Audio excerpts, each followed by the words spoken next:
C'est peut-être possible que ça soit la fraîcheur physique par rapport à la séance de jeudi. C'est peut-être possible que ce soit ça. Maintenant, oui, c'est peut-être la constance aussi qui a fait que... Voilà, mais c'est peut-être possible que ce soit ça. J'ai pas de réponse exacte par rapport à ça, mais c'est peut-être un élément de réponse. Alors sur les 2 unités spéciales, l'axe de progression, il est très simple. La première sur le power play, donc c'est de bouger le palais plus vite. Maintenant, ces power play-là, on les a eus sur des fins de période. Et bon, il y a des gens qui doivent pas lire mes mails ou je dois avoir un problème de boîte mail parce que ça fait plusieurs fois que j'annonce des choses et qu'elles se réalisent malheureusement contre nous. Mais ça, c'est encore une autre histoire, mais ça se rejoint. Mais ceci étant dit, on doit bouger les palais plus vite. Voilà. Et sur le piqué, il y a 2 raisons essentielles à ça, c'est-à-dire qu'on a changé aussi quelque chose sur nos unités de powerplay et on surutilise certains joueurs dans les 2 unités spéciales parce qu'ils performent là-dedans. Donc il faut qu'on fasse attention un petit peu avec cette gestion des joueurs, en tout cas à ce moment-là de la saison, et encore une fois, surtout après la séance d'entraînement qu'on a eu jeudi. Mais on n'avait pas le choix. Même si on a toujours le choix, c'était vraiment important pour nous de montrer comment on voulait mettre ça en place. D'ailleurs, le joueur qui a très bien joué ce soir et qui fait un travail de l'ombre incroyable, c'est William Bauer.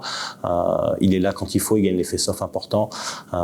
C'est lui qui marque le but sur le powerplay, justement, alors qu'il s'est entraîné 2 fois sur cette situation-là. Mais parce qu'il respecte l'identité de jeu. Voilà, donc ça, on peut le voir. Et sur le piqué, donc j'ai donné le premier élément de réponse sur la surutilisation des joueurs. Le deuxième élément de réponse, je pense, c'est il faut qu'on arrive à se concentrer plus sur les vidéos qu'on montre des équipes adverses et de leur power play. Parce que ça fait plusieurs fois où on montre des vidéos, que ce soit sur des jeux, des face-off, des choses comme ça, où on met des règles en place très claires et très définies à l'avance, mais pas sorcières, et où on prend les buts. En fait, je ne sais pas si ça vient du fait comment on dit les choses. Peut-être que je dois progresser dans mon anglais, peut-être. Mais ce qui est sûr, c'est que les vidéos sont montrées.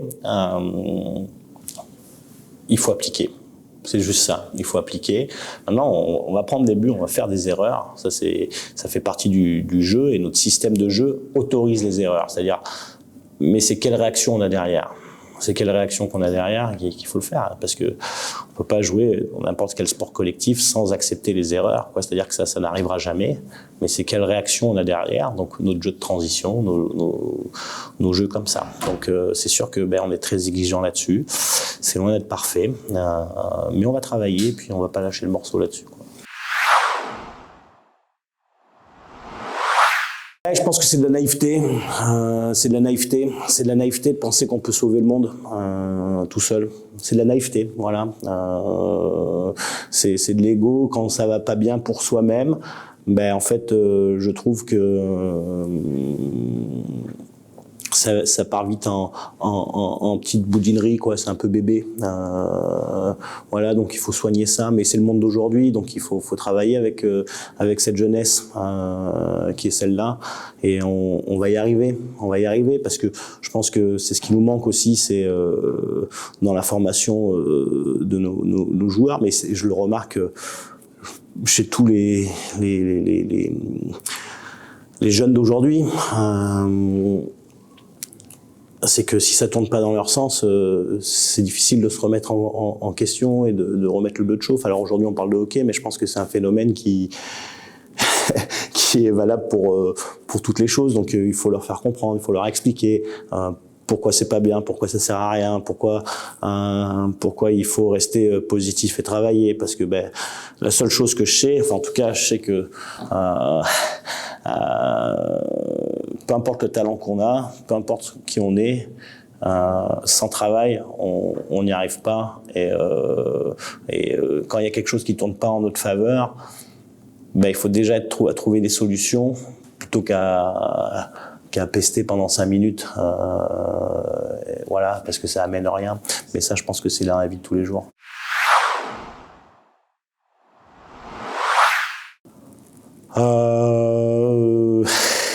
Il avait plein de choses aujourd'hui que je voulais voir. Non, c'est pas uniquement ça, mais non, ça n'a pas marché ce que j'ai voulu faire. Voilà, tout simplement, ça n'a pas marché. Et surtout sur le banc, quand on m'a dit oui, c'est sûr, on comprend, t'as raison. Et qu'on prend un break et un 2 contre 0 dans la foulée, bah, je me dis que